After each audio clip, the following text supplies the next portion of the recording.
Dogs को हटाने का जो सुप्रीम कोर्ट का फैसला आया है, वैसे तो उसको इम्प्लीमेंट करना नामुमकिन की हद तक इम्प्रैक्टिकल है, पर अगर वो किसी तरह इम्प्लीमेंट हो जाता है तो ना सिर्फ ये एक फाइनेंशियल बल्कि पब्लिक हेल्थ डिजास्टर।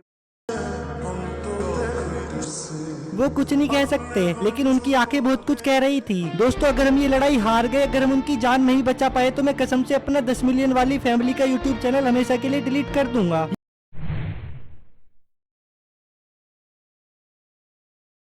तो गाइस ये वीडियो बहुत सीरियस होने वाला है क्योंकि ये डॉग्स के बारे में है। तो अगर अभी तक आप लोगों को नहीं पता हो तो दिल्ली में डॉग्स को रिलोकेट करने वाले हैं। अब मुझे ये भी पता है कि इस वीडियो में ज़्यादा व्यूज़ नहीं आएंगे, ज़्यादा से ज़्यादा 15 व्यूज़ आएंगे, पर मैं उन 15 व्यूअर्स से ही आज बात करना चाहता हूँ क्योंकि मैं चाहता हूँ अगर वो 15 लोग भी आज देख रहे हैं तो वो इस मूवमेंट को समझें और डॉग्स को सपोर्ट करें। क्योंकि अगर आप लोग को अभी तक भी नहीं पता होगा तो वो डॉग्स को रिलोकेट करने वाले हैं। एंड अगर तुम्हें लगता है कि वो सही में रिलोकेट करने वाले तो तुम पता ही नहीं क्या हो, क्योंकि मुझे पता है वो रिलोकेट तो नहीं करने वाले। वो रिलोकेट के नाम पे साफ साफ किलिंग है। मतलब अगर तुम्हें नहीं पता हो तो गवर्नमेंट स्कूल्स को देख लो, गवर्नमेंट टॉयलेट्स को देख लो। क्या तुम वहाँ जाते हो? या कभी तुमने सोचा भी है गवर्नमेंट स्कूल में किसी को डालने के बारे में? लिटरली अगर तुम 15,000 भी कमाते हो तो तुम अपने बच्चों को गवर्नमेंट स्कूल में तो नहीं डालोगे। एंड तुम गवर्नमेंट टॉयलेट्स में भी नहीं जाओगे क्योंकि तुम्हें पता ही होता है कि वो कितने साफ़ होते हैं। और अगर तुम्हें नहीं पता तो मैं फ़ोटो डाल दूँगा, तुम देख लेना।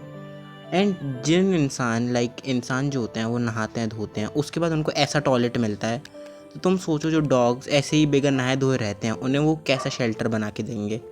एंड इंडिया में नहीं, दिल्ली में अभी सिर्फ 20 शेल्टर्स हैं। एंड उस 20 शेल्टर्स में से शायद ज़्यादा ज़्यादा एक शेल्टर के अंदर 200-300 डॉग्स आ सकते होंगे, बहुत शायद 200-300। पर मुझे नहीं लगता कि वो फुल्ली केपेबल भी हैं 200-300 के भी। वो ज़्यादा से ज़्यादा मैं बता रहा हूँ गाइस, केपेबल ही 20 से 50 डॉग्स को ही रख पाएंगे। एंड उसमें भी अगर 10 लाख डॉग्स आते हैं तो क्या होगा? मतलब 10 लाख डॉग्स, दिल्ली में 10 लाख डॉग्स हैं अप्रॉक्सीमेट, एंड सिर्फ 20 शेल्टर्स। तो मुझे तो नहीं लगता कि वो संभाल पाएंगे इन डॉग्स को अच्छे से। एंड अब एक और पॉइंट उठता है कि डॉग्स जो हैं वो बाइट करते हैं। तो हाँ गाइस, डॉग्स बाइट भी करते हैं, मैं मानता हूँ कि डॉग्स बाइट करते हैं। पर अगर तुम्हें नहीं पता हो तो इसमें ज़्यादातर गलती कभी इंसानों की भी होती है। अब मैं मानता हूँ कुत्तों की भी होती है पर इंसानों की भी होती है। एंड मेरी बहन आज बैठ के इंस्टाग्राम चला रही थी तो मैंने सुना, एक और वीडियो आया था उसके फ़ोन पे कि आप लोग का प्यार कुत्तों के लिए सही है, पर क्या कभी आपने रेबीज़ के वायरस के बारे में सोचा है?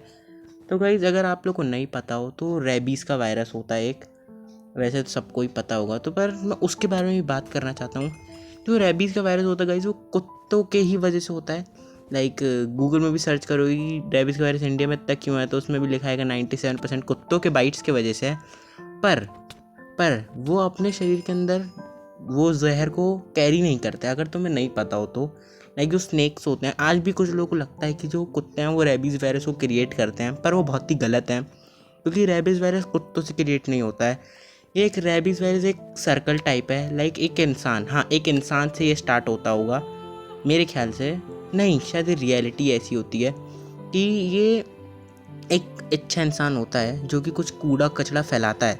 एंड जो कूड़ा कचरा फैलाता है उसके जो छोटे जानवर होते हैं चूहे जैसे, वो इस कूड़ा कचरा को खा लेते हैं, ठीक है। एंड जब वो कूड़ा कचरा खाते हैं तो उनको ये वायरस लग जाता है। एंड वो एक चूहे से 200-300 चूहे में फैल जाता है। एंड उसके बाद वो चूहे जब मरते हैं तो उन चूहों को कुत्ते खा लेते हैं, क्योंकि आपको पता ही होगा इसकी, जो कुत्ते बिल्ली होते हैं उनको बाहर इतना इनसफिशिएंट खाना नहीं मिलता, तो उनको यही सब खाना पड़ता है। एंड जब वो ये सब खा लेते हैं तो उसके बाद उनके अंदर भी ये वायरस आ जाता है। एंड उसके बाद तो आपको पता ही है, जब उनके अंदर ये वायरस आ जाएगा तो फिर तो वो भी पगलाएंगे एंड वो इंसानों को काटेंगे। तो काटने के में कुत्तों की भी कोई गलती नहीं है। तो इसमें अगर तुम्हें रिलोकेट करना है तो उन कुत्तों को करो जो काटते हैं। मान लो एक एरिया जहाँ से रिपोर्ट्स आ रही है कुत्तों की, तो वहाँ पे जाके आप रिलोकेट कर सकते हो, पर पूरे कुत्तों को रिलोकेट करने की कोई ज़रूरत नहीं है। ना ही इंडिया केपेबल है 10 लाख कुत्तों को रिलोकेट करने के।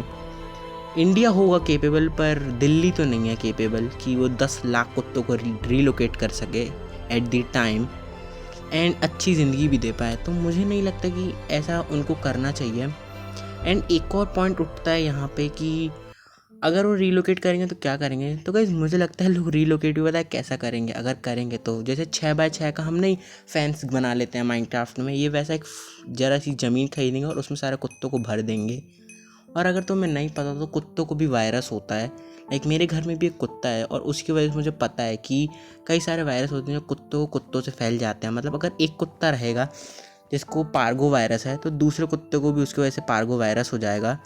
मतलब ये साफ अगर तुम देखा जाए तो अगर वो उनको इंजेक्शन नहीं भी लगाएंगे मरने वाले तो वो वायरस से तो कुत्ते वैसे ही मर जाएंगे छोटी जगहों पे रहने की वजह से। तो ये बिल्कुल ही गलत लगता है मुझे कि उनको रीलोकेट कर रहे हैं। उससे अच्छा जो कुत्ते काटते हैं सिर्फ उनको रीलोकेट करना चाहिए। एंड मैं चाहता हूँ कि अगर इस वीडियो को 20 या 10 लोग भी देख रहे हैं तो वो हेल्प करें लोगों की, क्योंकि आपने अभी आगे देख ही लिया था कि कैसी कैसी चीज़ें हो रही हैं। कई सारे यूट्यूबर्स हैं वो स्टेप उठा रहे हैं।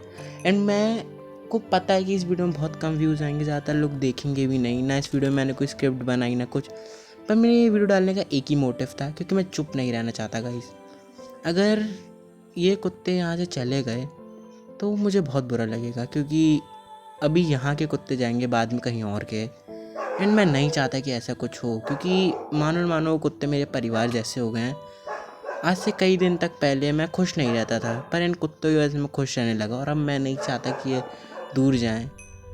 मैं चाहता हूँ कि वो हमारे साथ ही रहें, क्योंकि मुझे ये भी पता है कि ये दिल्ली के बाद कहीं और भी होने वाला है। तो गाइस प्लीज़ मदद कीजिए। आप जा सकते हैं, पिटीशन फाइल कर सकते हैं। मैं डिस्क्रिप्शन पे आपको लिंक दे दूँगा, एक जीमेल दे दूँगा जहाँ पे जाके आप पिटीशन फाइल कर सकते हैं अपनी।